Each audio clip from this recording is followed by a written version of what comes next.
आज का जो हमारा टॉपिक है वो हर एग्जाम्स के लिए इंपॉर्टेंट है बच्चों। आइए, आज जो हम डिस्कस करने जा रहे हैं इस टॉपिक का नाम है कंडीशनल सेंटेंसेस। आज का टॉपिक है कंडीशनल सेंटेंसेस। इस टॉपिक्स का यूज हर एग्जाम्स में है बच्चों। आप चाहे बैंक के स्टूडेंट हो, आप चाहे एसएससी दे दीजिए, आप या तो सीडीएस दे दीजिए, या आप एनडीए का एग्जाम दे दीजिए। कोई भी एग्जाम अगर उसमें इंग्लिश आता है तो एक बात, मेरी बात ध्यान से समझिएगा कि उसमें इस टॉपिक से एक मिनिमम एक क्वेश्चन तो रहेगा ही रहेगा। अब बात करते हैं कि कंडीशनल सेंटेंस एक्चुअल में होता क्या है। जब भी किसी सेंटेंस में आपको दिखेगा दो क्लॉज जुड़े हुए, स्पेशली अगर आपको दिख रहा हो सबऑर्डिनेट क्लॉज, यहां पे थोड़ा सा बच्चों ध्यान देने वाली बात है, सबऑर्डिनेट क्लॉज और प्रिंसिपल क्लॉज, अगर दो क्लॉज आपस में जुट के एक सेंटेंस बनाए तो इस सेंटेंस को हम बोलेंगे कंडीशनल सेंटेंसेस।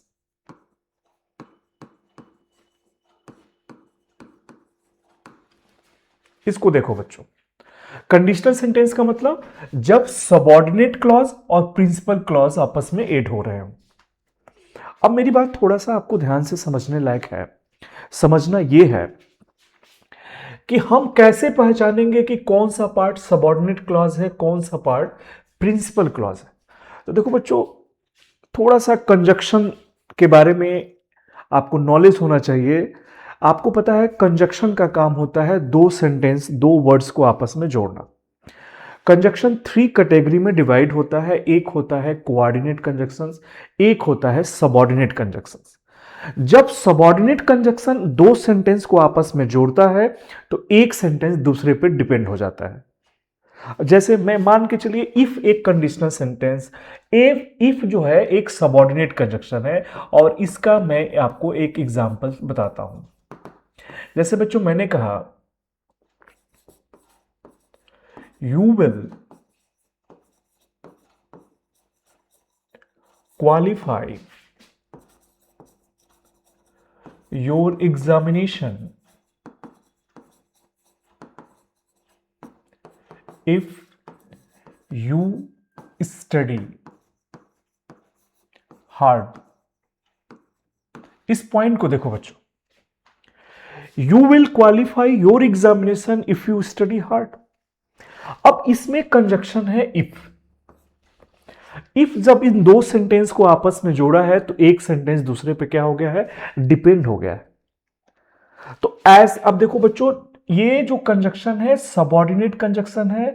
सबऑर्डिनेट कंजक्शन से जो सेंटेंस स्टार्ट होता है उसको हम आम भाषा में डिपेंडेंट सेंटेंस बोलते हैं, और ग्रामर के टर्म में बच्चों इसी को हम बोलते हैं सबऑर्डिनेट क्लॉज। इस पॉइंट को ध्यान रखना बच्चों। और जो सेंटेंस फ्रीली आता हो, यानी कि प्रॉपर सब्जेक्ट से स्टार्ट होता हो, इस सेंटेंस को हम बेसिकली कहते हैं मेन सेंटेंस, और ग्रामर्स के टर्म में इसी पार्ट को कहा जाता है प्रिंसिपल क्लॉज। बच्चों हमेशा याद रखना, जरूरी नहीं है कि सबऑर्डिनेट क्लॉज बाद में आएगा, प्रिंसिपल क्लॉज पहले आएगा। आप चाहोगे तो इस सेंटेंस को आप ऐसे भी लिख सकते हो, if you study hard you will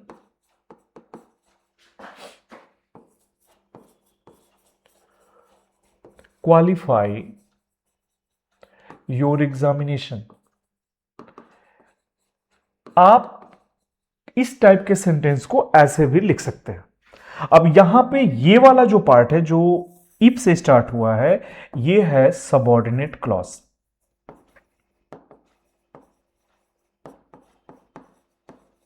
और जो पार्ट बच्चों विदाउट कॉमा से स्टार्ट हो रहा है, इस पार्ट को हम बोलते हैं प्रिंसिपल क्लॉज। ये दोनों सेक्शन को बच्चों ध्यान में रखना। अब ये दोनों मिलके जो बनाए हैं, दोनों मिलके जो बनाते हैं, this is called conditional sentences.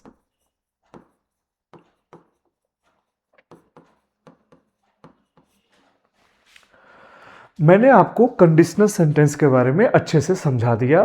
Conditional sentence क्या होता है, वो कैसे बनता है, इसके बारे में आपको मैंने बता दिया बच्चों। अब प्रॉपर हम कंडीशनल सेंटेंस के टाइप्स को देखते हैं और एग्जाम के क्वेश्चन कैसे आएंगे उसके बारे में हम बात करेंगे। आइए, हम यहां पर डिस्कस करने वाले हैं टाइप्स ऑफ कंडीशनल सेंटेंसेस।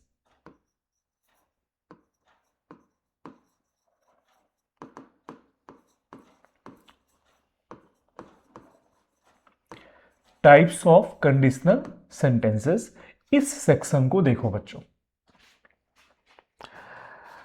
ऐसे तो कंडीशनल सेंटेंस कई तरह के होते हैं, लेकिन बच्चों मैं यहां पे आपको बताने वाला हूं मेनली 4 टाइप के कंडीशनल सेंटेंस, जिसमें सबसे पहला टाइप नंबर अगर मैं 1 की बात करूं, इसको कहा जाता है जीरो कंडीशनल सेंटेंसेस।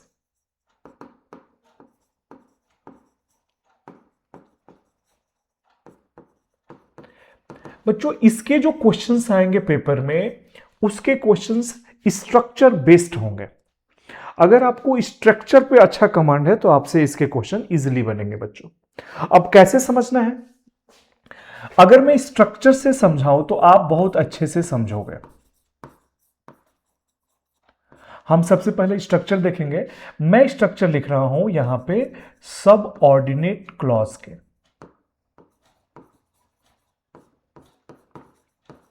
और फिर हम इधर स्ट्रक्चर लिखेंगे प्रिंसिपल क्लॉज के। बच्चों मैं भले ऐसे लिख रहा हूं, लेकिन याद रखिएगा इधर प्रिंसिपल भी हो सकता है, इधर सबऑर्डिनेट भी हो सकता है, कोई दिक्कत नहीं है। यहां पे हमने लिखा है इसका टाइप नंबर 1, जिसे हम जीरो कंडीशनल सेंटेंस कहते हैं। अब बच्चों देखो, जीरो कंडीशनल सेंटेंस का एक्चुअल मीनिंग क्या होता है पता है आपको?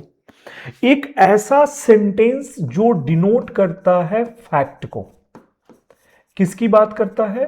फैक्ट। ये साइंटिफिक फैक्ट हो सकता है, हिस्टोरिकल फैक्ट हो सकता है। जहां पे बच्चों अगर हम कंडीशन के रूप में बात करें और बात फैक्ट की हो, साइंटिफिक फैक्ट, मैथमेटिकल फैक्ट्स या कोई हिस्टोरिकल फैक्ट, तो इस टाइप के जो सेंटेंस होते हैं उसे हम जीरो कंडीशनल सेंटेंस बोलते हैं। और बच्चों याद रखना इसमें, अगर मैं इसके स्ट्रक्चर की बात करूं तो सबऑर्डिनेट, आपको पता है कि सबऑर्डिनेट कंजक्शन से स्टार्ट होता है।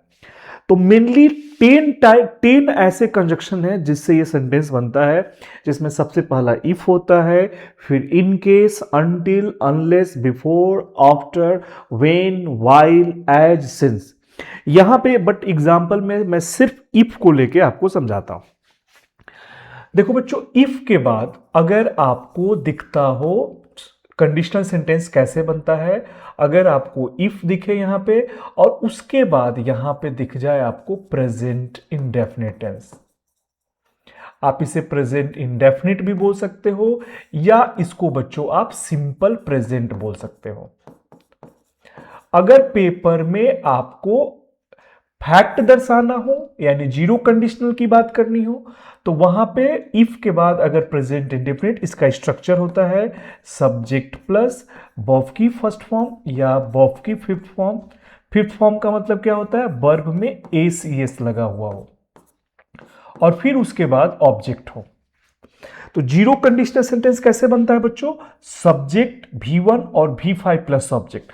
तो याद रखना, जो प्रिंसिपल क्लॉज होगा वो भी बच्चों प्रेजेंट इंडेफिनिट में ही होगा। इसका भी हम स्ट्रक्चर प्रेजेंट इंडेफिनिट में ही करेंगे, यानी कि subject plus V1 V5 plus object. अब आपको एग्जाम्पल से मैं समझाता हूं। अगर मैं एग्जाम्पल की बात करूं यहां पे देखिए, हमें यहां पे किसकी बात करनी है? फैक्ट की। अब देखो बच्चों, अगर जो बच्चा हिंदी टू इंग्लिश ट्रांसलेट करके बनाएगा तो ये क्वेश्चन उससे गलत होगा। हम हिंदी में ऐसे बोले, जैसे मैंने कहा, यदि आप पानी को 100 डिग्री पे गर्म करोगे तो वो उबलने लगेगा। अब दोनों से पार्ट में गागेगी, यानी फ्यूचर टेंस आ रहा है, बट कभी भी इनके साथ शैल विल का प्रयोग नहीं होता है। इस सेंटेंस का इंग्लिश क्या बनेगा? इसका इंग्लिश बनेगा if you heat water at 100 degree centigrade. तो अब कॉमा से लेके दूसरा सेंटेंस क्या होगा? प्रेजेंट इंडेफिनिट में, मतलब इट बॉयल्स। ये ध्यान में रखना बच्चों। अगर यहां पे अब क्या देगा पेपर में? शैल विल दे देगा, ऐसे देगा if you will heat water at 100 degree centigrade it will start boiling, ऐसे कुछ दे देगा, ये गलत होगा। दोनों तरफ बच्चों प्रेजेंट इंडेफिनिट आएगा। एक और अगर मैं एग्जांपल की बात करूं, जैसे मैंने कहा इफ आई एड, यदि मैं जोड़ता हूं 2 and 2, ये मैथमेटिकल फैक्ट हो गया, तो यहां पे क्या होगा? It makes 4। हिंदी इसका क्या होगा? यदि आप 2 और 2 जोड़ेंगे तो 4 होगा। ये फैक्ट है। और फैक्ट कंडीशनल सेंटेंस के कौन से फॉर्म में आता है? जीरो टाइप के कंडीशनल सेंटेंस में।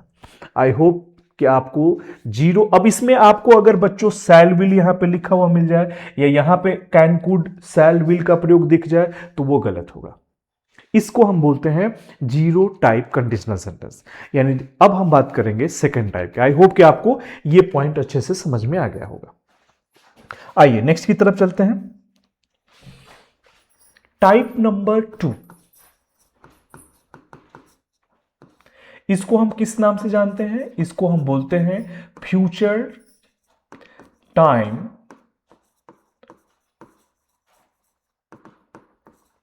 Conditional sentences. This is known as future time conditional sentences. अब देखो बच्चों, इसका नाम फ्यूचर टाइम कंडीशनल सेंटेंस क्यों है? क्योंकि यह पूरा का पूरा सेंटेंस फ्यूचर एक्शन में बोला जाता है। यदि आप मन लगा के पढ़ोगे तो परीक्षा पास करोगे, यदि वो अच्छा क्रिकेट खेलेगा तो मैच जीतेगा। अब ये दोनों बातें हम फ्यूचर्स में कर रहे हैं, ये कंडीशनल है। दोनों टाइम में आप दोनों तरफ देख रहे हो कि बच्चों फ्यूचर्स की बात की जा रही है, लेकिन बच्चों आप इसके स्ट्रक्चर को ध्यान से देखिए। अगर मैं इसके स्ट्रक्चर्स की बात करूं, हम स्ट्रक्चर अगर पहले लिखते हैं सबऑर्डिनेट का, और इधर हमने लिख दिया प्रिंसिपल्स के।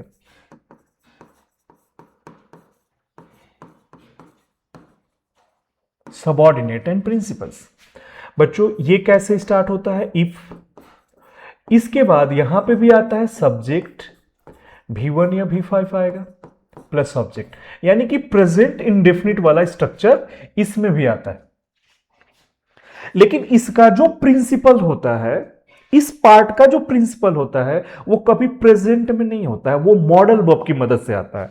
आप यहां पे लिख सकते हो सब्जेक्ट, अब यहां पे प्रेजेंट मॉडल वर्ब यानी कि कैन का प्रयोग कर सकते हैं, शैल का यूज कर सकते हैं, विल का यूज कर सकते हैं, मे का यूज कर सकते हैं, आप मस्ट का यूज कर सकते हैं, और उसके बाद आप यूज करेंगे वर्ब की first form plus object.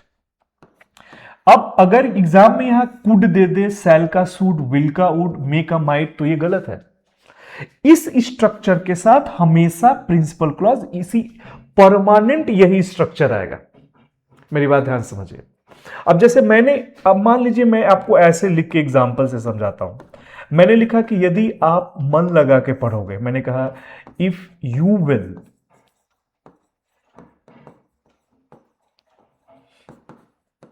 Study hard, तो फिर मैंने यहां पे लिखा you will qualify your examination.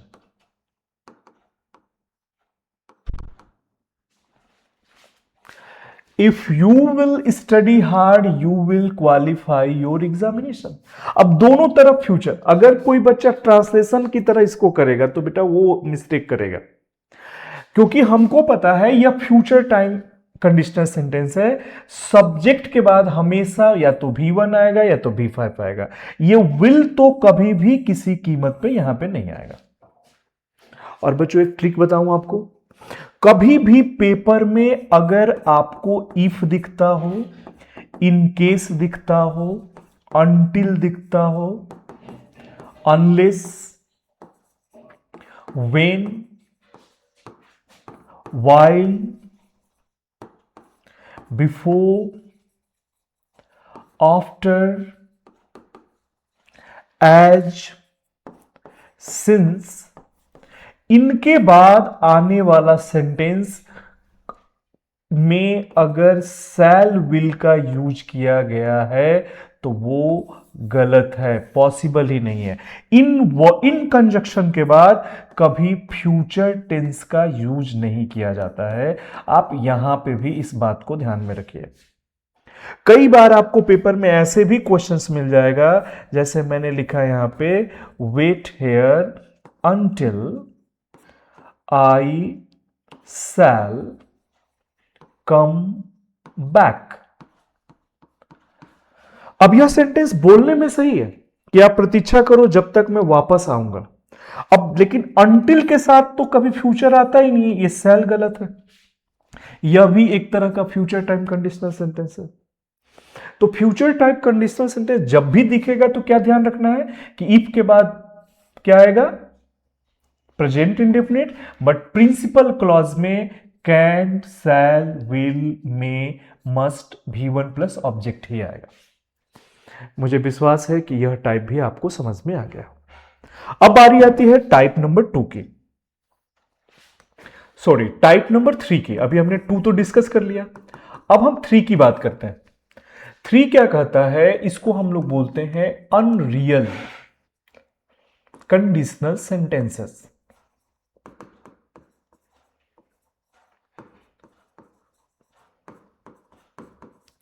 अब बच्चों अनरियल का क्या बात होता है, अनरियल किसे कहेंगे, मतलब जो वास्तविक से रिलेट ना करता हो। अब जैसे मैं कहूं कि यदि मैं लास्ट T20 वर्ल्ड कप खेला रहता तो सारी मैच जीत गया रहता, मतलब मैं नहीं खेला था भाई, मतलब, और ये पॉसिबल भी नहीं है। तो इस तरह के सेंटेंस को अनरियल बोला जाता है। यदि मैं सचिन तेंदुलकर रहता तो मैं 200 सेंचुरी लगाता, अनरियल बातें हैं। अगर मैं इनके स्ट्रक्चर की बात करूं, ऐसे सेंटेंस का स्ट्रक्चर क्या होता है, तो बच्चों ध्यान देना यहां पे। इसका जो स्ट्रक्चर होगा, सबसे पहले अगर सबऑर्डिनेट लिख रहे हैं तो आप इफ से स्टार्ट करेंगे, सब्जेक्ट, अब यहां पे वर्ब की सेकेंड फॉर्म आएगी, फिर आप यहां पे ऑब्जेक्ट लिखोगे। प्रिंसिपल क्लॉज जो होगा वो होगा सब्जेक्ट। अब जहां पे विल था वहां पे हम वुड का प्रयोग करेंगे, कैन के जगह पे हम कुड का प्रयोग करेंगे, मे के जगह पे हम माइट का प्रयोग करेंगे, शैल के जगह पे हम शुड का प्रयोग सॉरी बच्चों, उसके बाद यूज करेंगे हम वर्ब की फर्स्ट फॉर्म, फिर हम यूज करेंगे ऑब्जेक्ट। मतलब इफ के बाद सब्जेक्ट, सब्जेक्ट के बाद वर्ब की सेकेंड फॉर्म, फिर ऑब्जेक्ट, फिर वुड, कुड, माइट और शुड का प्रयोग किया जाता है।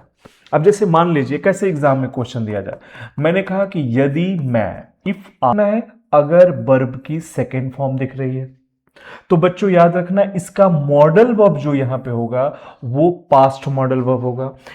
अगर यहां पे V2 है तो यहां पे शैल, विल, कैन और मे का यूज नहीं किया जा सकता। इसका एक स्ट्रक्चर बच्चों और होता है, इसे फर्स्ट स्ट्रक्चर समझिएगा। इसका एक और स्ट्रक्चर होता है जो बहुत ज्यादा यूज होता है, यह पूरी तरह से इमेजिनेशन की बात करता है। अगर मैं इसके स्ट्रक्चर की बात करूं, मेरी बात ध्यान समझना बच्चों, अगर मैं इसके स्ट्रक्चर की बात करूं तो यहां पे ये स्टार्ट होगा इफ, यहां पे आएगा सब्जेक्ट। अब देखो ये सब्जेक्ट कोई भी रहे, यहां पे जो वर्ब आएगा वो होगा वर, और इस वर्ग के बाद आने वाला वर्ड या तो नाउन होगा या प्रोनाउन होगा या एडजेक्टिव होगा या बच्चों कोई एडवर्ब हो सकता है। लेकिन इसके बाद आने वाला सेंटेंस एज इट इज रहेगा, वो चेंज नहीं होता है। कुड, माइट, शुड, वुड का प्रयोग करके आप वर्ब की फर्स्ट फॉर्म यूज करेंगे और फिर आप यहां पे ऑब्जेक्ट लिखेंगे। आई होप कि आपको ये बात समझ में आ गई होगी अच्छे से। अब जैसे बच्चों देखो, मैंने एग्जाम्पल लिखा है, इसके एग्जाम्पल्स कैसे होंगे, आप बहुत ज्यादा यूज करते होंगे। जैसे मैंने कहा, यदि मैं राजा रहता तो पूरी दुनिया पे शासन करता। ये पूरी तरह से इमेजिनेशन वाला सेंटेंस। अब इसको इंग्लिश में कैसे लिखेंगे? इफ आई, अब आई के साथ बेटा हमेशा वाज आता है, बट इस सेंटेंस में आप वर का प्रयोग करेंगे। If I were a king, अगला सेंटेंस क्या होगा? I would rule over the world. If I were king I would rule over the world.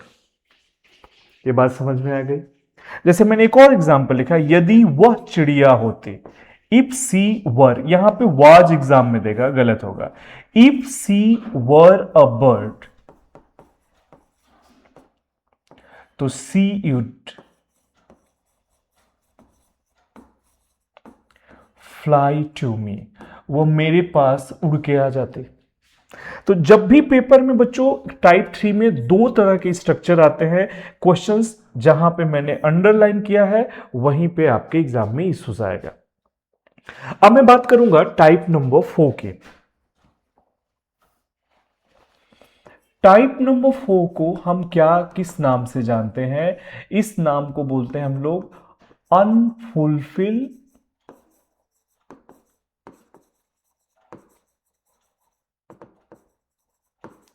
Conditional sentences. Unfulfil conditional sentences. अब देखो बच्चों, अनफुलफिल का यहां पे क्या मतलब है? अनफुलफिल का मतलब होता है एक ऐसा एक्शन जो कंप्लीट नहीं हुआ। जैसे मैंने कहा, यदि आप मुझे कल मिले रहते तो मैं आपको चाय पिलाया रहता, मतलब आप मुझसे कल नहीं मिले थे।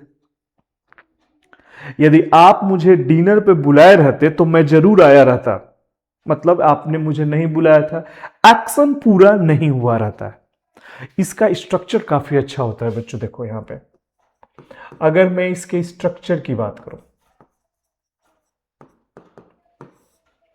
अगर हम सबसे पहले सबऑर्डिनेट से स्टार्ट करें,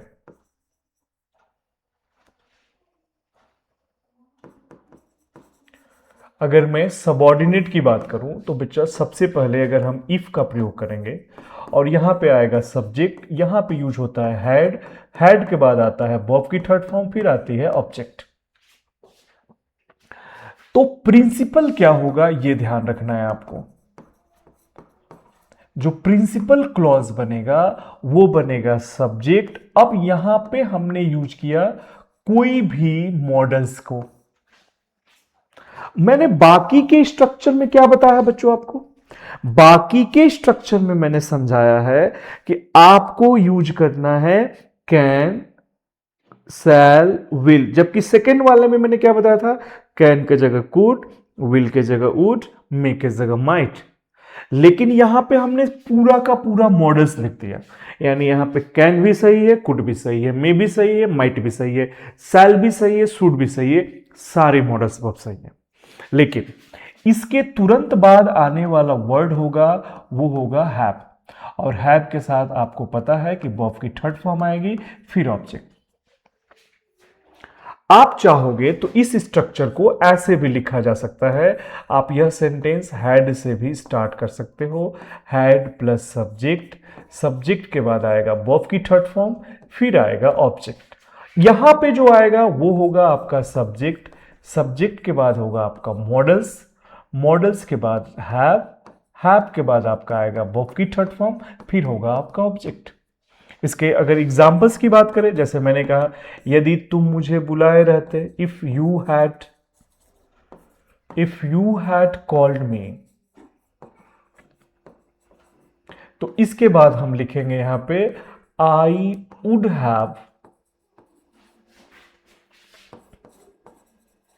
कम ऑन डिनर। मैं डिनर पे जरूर आया रहता, मतलब आपने मुझे नहीं बुलाया था, इसीलिए अनफुलफिल है। इसी स्ट्रक्चर को अगर मैं ऐसे लिखा हुआ रहे तो बच्चों इसमें कोई गलती नहीं है। हैड यू कॉल्ड मी, यहां पे क्या हो जाएगा, I would have come on dinner. I would have come on dinner, यानी कि ये हैड से भी स्टार्ट हो सकता है, इफ के जगह पे आप हैड से भी स्टार्ट कर सकते हो। ये इंट्रोगेटिव सेंटेंस नहीं, अगर केवल इतना रहता तो ये इंट्रोगेटिव सेंटेंस है। इसका अगर प्रिंसिपल क्लॉज के साथ है तो यह सबऑर्डिनेट क्लॉज होता है बच्चों। आई होप कि आपको मैंने कंडीशनल सेंटेंस अच्छे से समझाया। अब बच्चों मेरी बात समझो, देखो जो चीज मैंने पढ़ाया, अब जब तक आप इसका क्वेश्चंस नहीं बनाओगे तब तक आपको कॉन्फिडेंस नहीं आएगा। तो इसके लिए आपको पता है क्या करना है, इसके लिए मैं आपको कुछ पॉइंट्स बता रहा हूं। देखिए, अगर आप इस पर प्रैक्टिस क्वेश्चंस करना चाहते हो, प्रैक्टिस क्वेश्चंस चाहिए आपको, तो प्यारे बच्चों आप जो है मेरे टेलीग्राम चैनल्स जो है, मैं जिसका यहां पे आपको लिंक भी दे रहा हूं और साथ में बता भी दे रहा हूं, उस टेलीग्राम चैनल का नाम क्या है, आप सर्च करना English mentor by Ramesh sir. आप ये टेलीग्राम चैनल्स पे जाइएगा, वहां पे आपको बच्चों इसके प्रैक्टिस क्वेश्चंस मिल जाएंगे, वोकेब्स वगैरह मिल जाएंगे, ढेरों सारी चीजें अप टू डेट मटेरियल्स आपको मिल जाएगा। अभी मैंने आपको कंडीशनल सेंटेंस पढ़ा दिया, अब आपको क्या करना है कि इसका PYQ करना है। क्वेश्चंस आपको यहां से टेलीग्राम से मिल जाएगा, मैं आपको ये लिंक भी डलवा दूंगा। ओके, तो आज के लिए बच्चों हमारा यही आज का यह टॉपिक, एक छोटा बट मोस्ट इंपॉर्टेंट टॉपिक था। आई होप कि आप सभी को समझ में आया होगा। थैंक यू बच्चों, आज के लिए हम इतना ही रखेंगे।